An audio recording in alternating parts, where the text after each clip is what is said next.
selle tavalise Boschi rellaka siis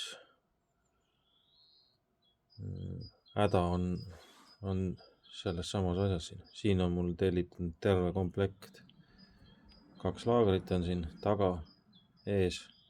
See on siis reduktori poolne tähik. Ja siin saab see jõhkrat tolmu. Ja ühe korral on ise vahetanud selle laagri. Laagri numbri saab siit. Sellega lähed laagripoodi.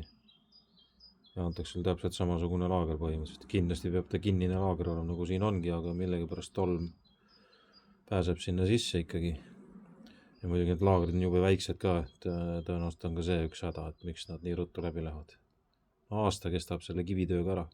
Metallitööga ma arvan jah, üldse mingit probleemi ei ole, et see relakas paneb meie eluea lõpuni. Mingid muid töid tehes nii-öelda. Aga kivi jah ei meeldi. Ja siis ma vahetasin siin taga selle laagri ära. Jälle ime lihtne. Aga igaks juhuks tellisin selle ka, sest kui see esimene laager läheb, siis selle vahetamine enam nii lihtne ei ole. Selleks tuleb saada siit kätte see tähik, hammasratas, mis iganes seda nimetada. Aga see on siin kõva istuga siin võlli otsas, et seda siit kätte saada, siis tuleb selle kindlasti anda kuuma, mitte punaseks saada, aga kuuma. Ja siis mingi tõmmitsate või hüdropressidega ta siit kätte saada, aga see on suht siuke siit, et kogu see junn ise maksis 25 €. Pups sisse ja kütad jälle aasta aega. Heal juhul läheb ainult see tagumine laager.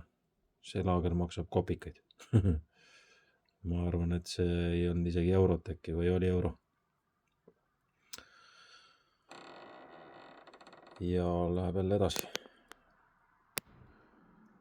Aga profiriistadel ei tohiks need asjad nagu aastaga ikkagi otsa saada, ma ütleksin, et 2-3 aastat võiks ikka masin töötada ilma probleemideta.